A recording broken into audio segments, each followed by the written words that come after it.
안녕하세요.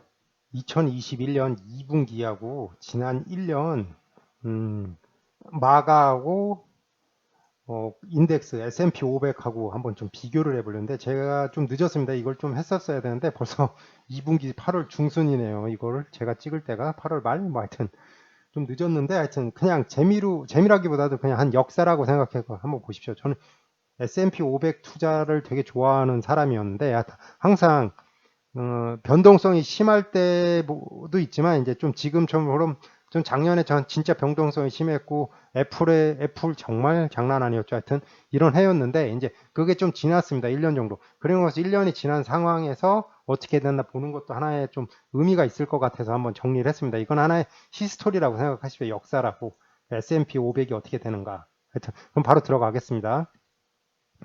지난 2분기, 그러니까 쉽게 말해서 여기 보시는데 좀 크게 볼 텐데 4, 5, 6 석 달 동안 그 각각 회사하고 S&P하고 어떻게 됐나를 한번 보겠습니다. 하고 이번에 추가로 나스닥도 넣습니다. 나스닥도 넣고 이제 그것도 넣었죠. 이제 S&P 500도 넣었습니다. 하여튼 그러니까 7월 1일인데 6월 말일 뭐 7월 1일 하여튼 그렇게 보시고요. 하여튼 4월 1일부터 7월 1일까지 봤다고 생각을 하십시오. 그거 어떻게 됐는지. 자, 그러면 이 까만색 선, 이게 까만색 선입니다. 까만색 선이 S&P 500이라고 해서 머리에 넣으시고요. S&P 500. 그리고 나머지가 이제 아마존 뭐 이런 회사들입니다. 근데 여기서 초록색 선은 갑자기 위로 확 올라갔죠. 멋진 회사죠. 그 초록색 선. 네, 초록색 선은 구글입니다. 구글은 최근에 실적이 정말 좋아서 구글 실적으로 인해서 많이 올라갔고 S&P 500은 3개월 동안 6.8% 성장했고 나스닥은 조금 더 성장해서 7.8%인데 하여튼 나스닥이 작년엔 너무나 성장을 했는데 나스닥도 성장이 조금 이렇게 같이 가고 있다. 1% 차이가 작다면 작고 크다면 큰데 하여튼 그거고 그 다음에 중간에 아마존은 좀 안 좋다가 7월, 6월 말부로 좀 좋게 됐고 그 다음에 마이크로소프트가 최근에 이게 11%로 그러니까 마이크로소프트하고 구글은 2분기 때 2배 이상 그냥 간단하게 생각했습니다. MS는 S&P보다 인덱스보다 2배 올라갔고 구글은 3배가 올라갔고 그다음에 애플도 뭐 실적이 좋을 거라고 예상해서 10.8%가 올라갔습니다.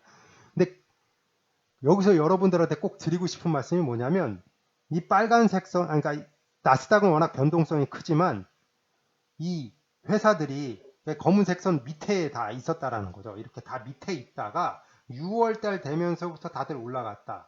그러니까 그 전에는 6월달 되면서부터 2분기 실적이 좋을 거가. 그러니까 초반에도 위에 올라갔다가 여기 보면 이렇게 위에 있다가 밑으로 내려갔다가 다시 올라갔다라는 거거든요. 그러니까 변동성이 생각보다 검은색 線말고는 크다라는 거. 특히 아마존은 왜 이렇게 아마존이 그렇게 힘을 못 쓰는지. 아마존 쭉 내려갔다가 올라갔다 뭐 이런 밑에 내려가 있고 그리고 특히 애플도 워낙 커서 그런지 밑으로 갔다가 구글만 그냥 뭐 주구장창 올라가요. 구글도 근데 떨어지긴 떨어졌지만 그러니까 저는 이 변동성 폭이 검은색 선이 그냥 제일 위아래 움직이는 게 적으면서 올라가는 걸 볼 수 있다라는 점. 그래서 좀 나이를 먹을수록 저는 인덱스 투자를 해야 되고 그 젊은 사람들은 뭐 그 회사에 대해서 철저하게 공부한 다음에 하면 되거든요. 하여튼 이런 관점에서 보시라고 이런 차트들을 좀 보거든요. 그래서 좋긴 좋죠. 근데 여러분들 여기서 단순하게 생각하자는 거죠. 여기 0%점인 뭐 하여튼 기준인데 내가 애플을 샀어요. 이때. 한 10, 그러다가 이 10%가 빠졌어요. 그럼 마이너스 10을 찍잖아요. 그럼 운다고요. 사람이 버틸 수가 없어요. 근데 여기서 S&P를 샀으면 S&P는 별로 안 떨어지니까 2.5% 3% 5%에 샀는데 마이너스 3에서 3% 빠졌어요. 그러니까 이 변동성을 이겨낼 수 있는 사람이 저도 쉽지 않은데 회사에 철저하게 공부해야 되고 그럼 여러분들이 천재라서 떨어졌을 때 살 수 있나? 이건 엄청난 기술이 필요해요. 능력이. 그러니까 그런 사람을 제 주변에서 전 본 적이 많지가 않아요. 저도 못해요. 저도 이렇게 떨어질 때 사고 비싸. 그럼 전 떼부자 되고 있죠. 제가 유튜브를 안 하죠. 그러니까 그래서 인덱스 투자를 항상 추천을 드리는데 하여튼 변동성이 작다라는 걸 꼭 염두에 두시고 인덱스는 다른 거에 비해서 그러니까 리스크가 그건 리스크 관리하는 게 리스크가 클수록 수익이 높을 수밖에 없고 그걸 하려면 되게 철저한 자기 자신과 공부와 확신이 있어야 되거든요. 그거는 누가 해주는 거 아니에요. 자기 스스로의 숙제하듯이 매일같이 해야 됩니다. 제가 마이크로소프트와 구글 매일 분석하거든요. 새로운 신기술 나오면 뭐 최대한 써보려고 그러고 하여튼 이런 것들을 하셔야지만 이런 변동성에서 뚝 떨어질 때 단순하게 생각하세요. 그래서 12% 샀다가 여기 뚝 떨어지니까 여기서 샀던 사람 운다고요. 당장에. 단순하게도 7%가 딱 빠져버리는 건데 그냥 계산하기 편해. 6% 가까이 6, 7%가 확 빠져버리는데 울죠. 여기서 샀던 사람이라면 여기까지 갈 거를 모른다고 여기 던진다고 6, 7% 빠졌을 때 그러니까 정말 잘하셔야 됩니다. 지난 1년을 볼 텐데 1년이면 작년 데이트 레인지로 치면 작년 2020년 뭐 7월 1일부터 해서 뭐 7월 1일까지죠. 1년 동안 보더라도 여러분들이 좀 재밌는 사실을 아셔야 되는데 검은색 선만 보십시오. 검은색 선. 그거랑 빨간색은 나스닥이요. 나스닥이 더 엄청나게 많이 오른 것 같지만 1년 사이에 보면 차이가 그렇게 많지 않다라는 거예요. 나스닥은 44%, S&P는 38% 올랐고요. 이런 차이. 그리고 구글만 엄청난 상승을 보여줬고 1년으로 보게 되면 애플은 아마존이거나 잘못 봤습니다. 아마존도 밑에 있고 마이크로소프트도 좀 밑에 있다라는 거. 그래 애플이 좀 올라가서 애플은 더 올라갔고 애플은 작년에 필살기를 써서 올라간 거예요.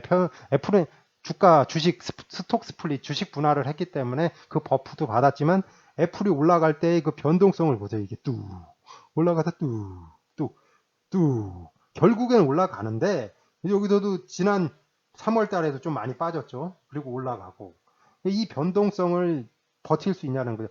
S&P도 빠지긴 빠지지만 그거에 비하면 상대적으로 덜 빠지면서 이때도 3월 달에 빠질 때도 상대적으로 여기서 요만큼이면 덜 빠진 거죠. 상대적으로 덜 빠지면서 올라가니까 인덱스 투자가 훨씬 더 마음이 편하다. 그렇기 때문에 인덱스 투자가 생각보다 정말 좋은 거다라는 걸 제가 말씀을 드리는 겁니다. 하여튼 1년을 보더라도 인덱스 투자를 했다고 결코 나쁜 수익률이 아니라는 걸 좀 가지고 계시고 인덱스 투자 마이크로소프트도 놓고 아마존보다도 높고 애플보다 10% 빠지지만 그래도 이 안정적으로 간 거 생각하면 내 마음고생 안 한 거 생각하면 그래도 배당도 1.5%에서 1.8% 받고 인덱스 투자 배당 포함하면 그냥 계산하기 편하게 2% 보면 40% 수익 난 거거든요. 그래도 배당도 받고 그러니까 인덱스 투자는 저는 긍정적으로 봅니다. 항상. 예, 그 다음에 좀 여러분들한테 좀 알고 계셔야 될 건데 안티트러스트 문제가 발생을 하고 있습니다. 이게 반독점 문제인데 현재까지는 이게 되게 어렵거든요. 저는 이제 좀 오래되다 나이가 있다 보니까 2000년대 초반에 제 기억으로는 마이크로소프트가 반독점 소송에 걸렸었습니다. 하여튼 그때 유럽도 걸고 미국도 걸고 막 했거든요. 그래서 그거에 대안으로 이제 인터넷 익스플로러 끼워 펄기를 하지 않고 뭐 이렇게 협상을 했죠. 뭐 제가 틀릴 수 있습니다. 하여튼 그래서 끝냈는데 마이크로소프트. 그래서 이번에 마이크로소프트는 안티트러스트에 안 들어가 있습니다. 제가 또 마이크로소프트 긍정적으로 보는데 하여튼 안티트러스트 좀 봐야 되는데 그래서 핵심적인 크게 4개 기업이 있는데 아마존, 구글, 애플하고 그다음 페이스북이죠. 이제 이런 회사들이 안티트러스트에 걸렸는데 안티트러스트가 쉽지는 않을 겁니다. 정말. 그래서 1차전일까요? 뭐 이런 거는 뭐 페이스북에는 안티트러스트 마가 테크 기업들이 하긴 했는데 이게 뉴욕 유니버시티 로스쿨 프로페서가 말씀하신 It's difficult to prove that any of big tech firms has monopoly power. 그러니까 독점적인 파워를 했다라는 거를 증명을 해야 되는데 그거를 미국 정부라든지 기소하는 입장에서 해야 됩니다. 근데 이게 기술이 들어갔고 이게 뭐가 들어갔기 때문에 엄청 어렵거든요. 진짜. 인공지능 뭐 이런 거 같은 인공지능 빅데이터 뭐 이런 것들이 들어가서 이걸 이해하고 이게 어떻게 모노폴리 파워를 했는지를 독점적 권한을 했는지를 이걸 알기는 쉽지 않을 겁니다. 그래도 뭐 하여튼 좋은 건 아니죠. 좋은 건 아닌데 이게 좀 제가 예상하는 거는 되게 소송이 몇 년으로 지속될 거라는 거죠. 1, 2년도 안 되고 3, 4년, 4, 5년 걸릴 수 있다는 거죠. 1년, 2년? 한 3년, 4년은 걸릴 거. 1, 2년은 안 되고 한 3년, 4년은 걸릴 것 같습니다. 그렇게 되는데 그 사이에 시간이 길어지면 동력이 떨어지고 또 선거가 들어가고 뭐 이래서 하고 하여튼 그래도 이게 좋은 건 아니긴 맞는데 엄청 나쁜 건 아니다고 안티트러스트 문제가 저는 그렇게 생각을 합니다. 참고했던 URL은 유튜브 설명란에 뭐 올려놓겠습니다. 2021년 2분기 때 구글이 큰 상승을 보여줬고 실적도 구글이 좋았습니다. 그 다음에 MS 좋았고 애플도 좋았는데 아마존은 실적이 안 좋았죠. 아마존. 그래서 아마존 빼고는 인덱스에 투자했으면 뭐 MS나 구글이 좋았기 때문에 애플도 좋았기 때문에 인덱스는 그냥 쭉 올라갔고요. 그리고 제가 아까 좀 시간을 들여서 설명했듯이 지난 1년을 보더라도 인덱스하고 마가가 더 오르긴 올랐지만 떨어진 것도 있지만 인덱스가 결코 나쁘지 않고 안정적인 상승을 보여줬습니다.